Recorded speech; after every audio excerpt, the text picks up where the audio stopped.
guys, K-Drama Fanatics here and welcome back to my channel.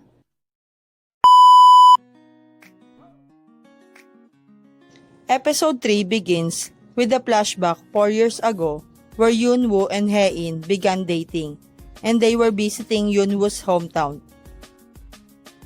He showed her his orchid and took her to his mother's store. He gave her an ice cream and she later revealed that it is her first time to eat that kind of ice cream. Mistaking it as her being a dirt poor, Yoonwoo insisted that he would do everything in his power to give her all the experiences she never had in life. Flabbergasted at the sudden gesture, she tried to explain her real situation, but he insisted that even if it goes into depth or something major happened, he would always be by her side. At that moment, for some reason, Hae-in went back to that time. It all happened in a split second when Yoonwoo came in front of Hae-in and killed the wild boar. Hae-in remains shocked. Yoon-sung comes to check on her, but Yoonwoo immediately takes her away from him.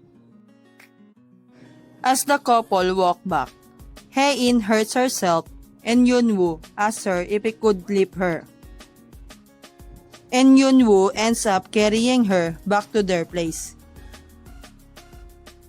The family gather around her as her father realizes that Yoonwoo is actually an experienced shooter and told everyone that how difficult it was to kill a wild boar.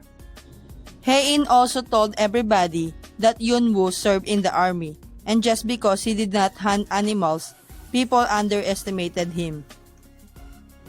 That night, Yoonwoo felt very awkward sleeping behind Hae-in. Yoonwoo asked her if the bed is too small for them. Then, Hae-in reminds Yoonwoo that they once slept in a single bed while hugging each other. Hae-in, in a serious pace, suddenly suggests to sleep while cuddling. But Yoonwoo is surprised, finding him uncomfortable, so she brushes it off as a joke. Yoonwoo did not do anything. In the third year of their marriage, Hae-in ends up feeling her heart beating again for her husband Yoonwoo. She thought something was wrong. Her heart raced when she saw Yoonwoo and feeling sympathy towards others. However, the doctor said that it seems like a common change of mind of person who is about to die. Meanwhile, Yoonwoo's sister and brother came to meet Hae-in in order to stop her from accepting the divorce. Though they were not aware of the recent developments, they tried to go in circles to make her understand a married life, but Hae-in did not understand a lot of things that Yoonwoo's sister said to her. Right before Yoonwoo's sister told to Hae-in about the divorce plan, Hae-in's secretary suddenly comes to remind her of an important meeting. Yoonwoo was shocked when he got to know that his siblings had to come to meet his wife, as he had no clue about their plans.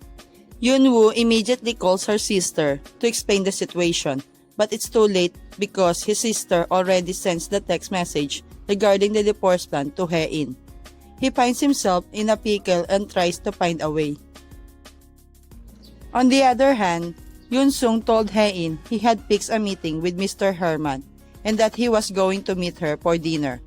Hae-in arrived on time, but she found out that Mr. Herman had not come and Yoon-sung said that because of some urgent work, he had to leave. The two catch up and talk about business. Yoonwoo also got to know that his wife was with Yoon-sung and he got very insecure, so he started to calling her, but Yoon-sung switched her mobile phone off, making Yoonwoo even more restless. Yoon-sung wanted to know what was so special about Yoonwoo that she felt for him. Hae-in told him upfront that if he was expecting her to badmouth her husband, then she was not going to do so. But Yoon-sung tries to sow seeds of doubt in Hae-in's head regarding her married life. Yoonwoo was anxiously waiting for her wife at the entrance gate when Yoon-sung drops drunk Hae-in back home. Yoonwoo feels extremely uncomfortable and agitated at Yoon-sung's dismissive behavior. Hae-in walks drunkenly as Yoon-woo tries to take her phone from her to delete the text message of her sister about the divorce. Hae-in declares that she will do all the things that she was not able to do for so many years and will not hold herself back because she only has 3 months to do it all. Yoon-woo was looking for her phone when Hae-in said that she left it on the car, and Yoon-woo rushes to find the phone while calling it. But Hae-in sees her phone in her hand and opens it. Yoon-woo gets to her quickly and throws it away.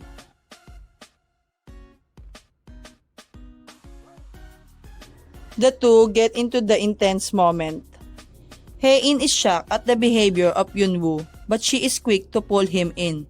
She keeps questioning herself but ends up doing something that shocks Yoon-woo. The episode ends Hong Hae-in finding herself kisses her husband. Thank you for watching. Don't forget to subscribe, like, and share.